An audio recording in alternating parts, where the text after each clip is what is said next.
మన ఊరికి పేరు, మంచి పేరుని తీసుకురండి. మన దేశాన్ని మంచి గర్వంతో నిలబడేలా చేయండి. అంబేద్కర్ ఎవరో ఎవరో గొప్పవారేం కాదండి. ఏ స్థితిలో ఉన్నారు? చాలా పేద పేద పేద విద్యార్థుల్లో పుట్టినవారు ఆయన. చిరిగిపోయిన చొక్కాతో ఆయన చదువుకున్న ఆయన.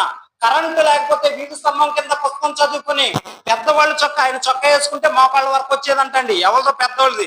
అసమంటి అంబేద్కర్ గారు చదువుకుని బ్లూ కోట్ వేసుకుని కలసోళ్ళు పెట్టుకుని రాజ్యాంగాన్ని రాస్తే ఆ రాజ్యాంగాన్ని మనం పాటిస్తున్నాం. ఎవరైనా ముఖ్యమంత్రి అయినా సరే, జగన్ గారైనా సరే, పవన్ గారైనా సరే, ఇవాళ రాజ్యాంగం అని ప్రతి ఒక్కరు చదువుకునే విధానంగా ఉన్నారంటే ఆయన చదువుకున్నారు కాబట్టి. మనకి మూల పురుషుడు, మూలకారకుడు అంబేద్కర్ గారే. ప్రతి ఒక్కరు అది జ్ఞాపకం చేసుకోండి చింతల్లి.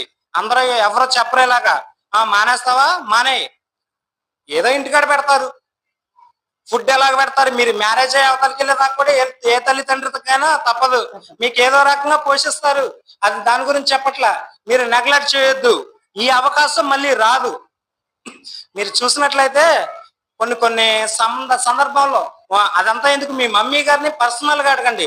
తల్లి, ఇప్పుడు నువ్వు సంతోషంగా ఉన్నావా అమ్మా అని మీరు అడగండి. తను ఉండదు. ఎందుకంటే తనకు జాబ్ లేదు. ఎందుకని? ఆ పరిస్థితుల్లో తన చదువుకునే పొజిషన్ లో లేదు. ఎందుకంటే తన ఎందుకు లేదంటే తన తల్లిదండ్రుల పొజిషన్ లో లేదు. అలా లేదు. మాకు ఇప్పుడు తినడానికి తిండి ఉంది, కట్టుకోవడానికి మంచి వస్త్రం ఉంది, ఇప్పుడు అన్ని సావిగా ఉన్నాయి. మరి మనం ఎందుకు నెగ్లెక్ట్ చేస్తున్నాం చదువుకోకుండా? ప్రతి ఒక్కరు చదువుకోండి.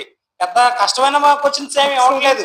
కష్టమైన క్వశ్చన్స్ ఇచ్చినా కానీ మీకు మోడల్ పేపర్ ద్వారా మీకు ముందే తెలుస్తుంది.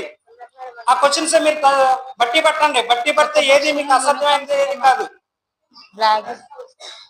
మనం చేయాలనుకుంటే చాలా ఈజీగా చేస్తాం. మనం చేయాల్సిన టిక్ టాక్లు కాదండి, ఇన్స్టాగ్రామ్ లో కాదు మనం లక్ష్యం ఉంచాల్సింది మన చదువు మీద. మీ తల్లి ఎంత బాధపడుతుందో చూడండి, మీ తండ్రి ఎంత చెమట కారుస్తున్నాడో చూడండి. అదంతా మీరు జ్ఞాపకం తెచ్చుకుని మీరు ఇక్కడ చదువుకోండి. చదువుకోవడానికి పెద్ద ఇబ్బంది పడకండి. మీరు ఇష్టపడితే ఏదైనా సులువే, సమస్తమే మీకు సులువుగా ఉంటుంది.